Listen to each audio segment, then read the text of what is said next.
In this lesson, we will discuss Thomas Jefferson's presidency, our third president of the United States, our first Democratic-Republican president. Our essential question is, what were the successes and failures of the Jefferson administration? You may remember that Jefferson left off of his tombstone the fact that he was a U.S. president.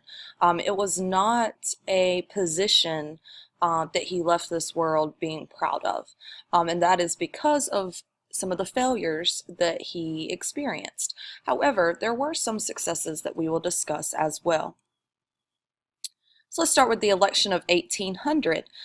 This was once again between John Adams and Thomas Jefferson, president and vice president.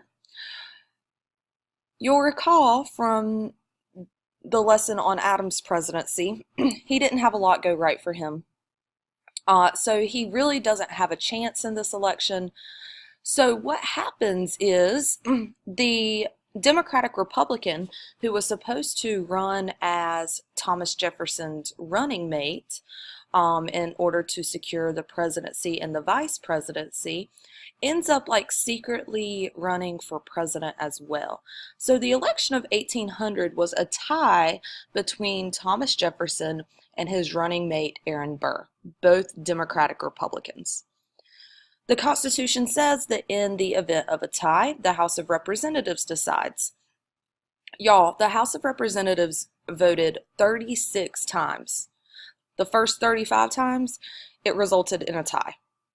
Finally, under the influence of Alexander Hamilton encouraging people to vote for Thomas Jefferson, his rival, because he thought he was a better person for the job than Aaron Burr, Jefferson wins.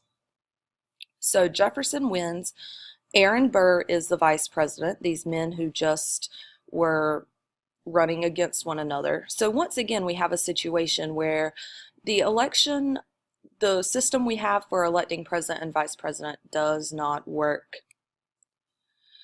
The effects of the election of 1800 is that another precedent was set. There was a peaceful transfer of power from one party to another. All right, you had a Federalist president who lost majorly to a Democratic Republican president, but instead of refusing to step down or, remaining in the White House, John Adams did leave. He accepted the fact that he was defeated. He was bitter about it. He didn't attend the inauguration, and he threw a little hissy fit. But at the end of the day, he allowed Thomas Jefferson to take that position. And this is something that we've seen in every election afterwards. No matter how bitter the election it is, right? We can look at the 2016 election, going from Barack Obama to President Trump. Obviously very bitter and hostile election, but we still followed this precedent of peacefully transferring that power. Also, the election of 1800 led to the 12th Amendment. The 12th Amendment permanently changed the process of electing president and vice president to the system that we have today, where president and vice president run together. So we don't end up with a situation where the president and the vice president are from different parties and hate each other.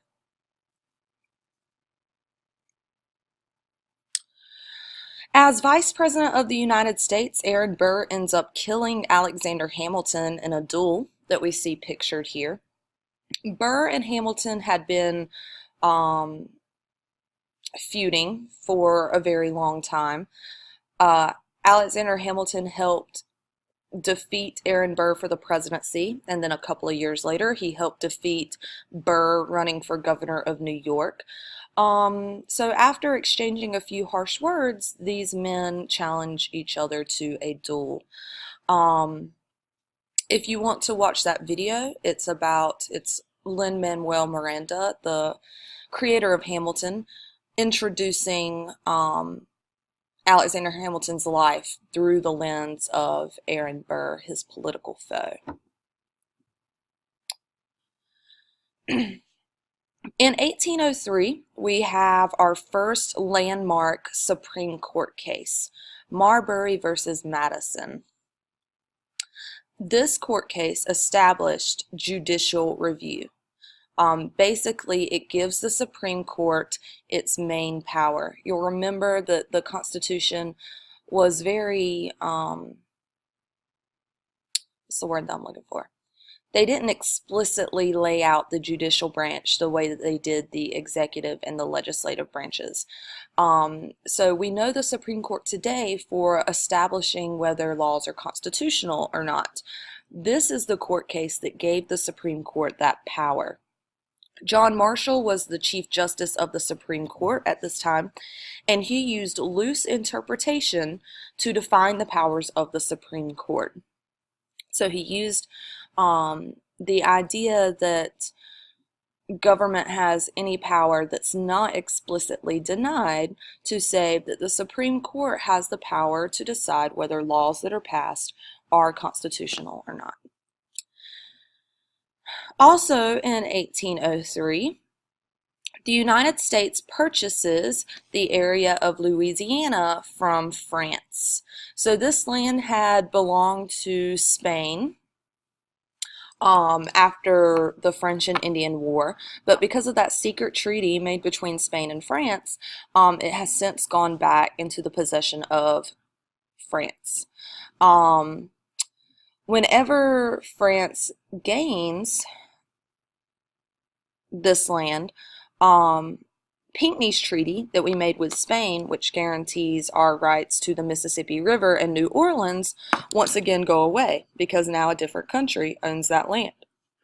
So as we are negotiating these shipping rights with Napoleon, he offers to sell the entire Louisiana purchase to the United States for $15 million. That was a bargain equaling about 4 cents an acre for this whole tract of land. So Jefferson did make this purchase from France. It doubled the size of the United States. It's considered one of Jefferson's successes. However, Jefferson had to contradict his own beliefs about interpreting the Constitution in order to make this purchase. You'll remember Jefferson was a strict constructionist of the Constitution, and the Constitution says absolutely nothing about the United States being able to purchase land from a foreign nation. So he realized, hey, this is for the good of the nation. We're not going to get a bargain like this. I need to go ahead and make this deal. But he also showed that maybe strict construction of the United States Constitution is not the best way to go, because our founding fathers didn't lay out every single process for running our nation. Once Louisiana is purchased, Jefferson sets up the Lewis and Clark expedition. This was also like a secret expedition that Jefferson didn't really have the power to conduct, but he sent explorers Meriwether Lewis and William Clark to explore this new territory. So they went all the way from the Mississippi River. I'm going to switch back real quick. All the way through this land, and they kept going until they got to the Pacific Ocean. So along the way, they took journals documenting the type of wildlife that was out there, the type of plants that they encountered, basically describing what this new land was like. Along the way, they were traveling in a canoe that tipped over. They possibly could have lost all of their documentation, all of the notes that they had taken, but those documents were saved by Sacagawea, or Sacagawea, whichever way you prefer. Sacagawea was a Shoshone Indian woman who assisted Meriwether Lewis and William Clark on this expedition. We commemorate her contributions to the United States by putting her on the gold dollar coin. So here we can see the trails of Lewis and Clark, mostly navigating along waterways because that was a quicker method of transport than across land. Another issue that Jefferson had to deal with was impressment. We talked a little bit about this during Washington's presidency, but this was something that the British Navy had been doing for years. They would take American sailors from their ships and then basically kidnap them and force them to serve in the British Navy. Obviously, this was an unacceptable practice, but the United States is so weak that we don't really have the power to do anything about it. So Jefferson's solution to our troubles with France and Great Britain, especially on the seas, was to ask for an embargo. So Congress passes the Embargo Act of 1807. Basically, this suspended American trade to Europe in order to protect American ships. He was hoping to force Great Britain and France to stop attacking United States ships. He overestimated how much they valued our trade with them. However, Britain and France have other trading partners. It does not impact them at all.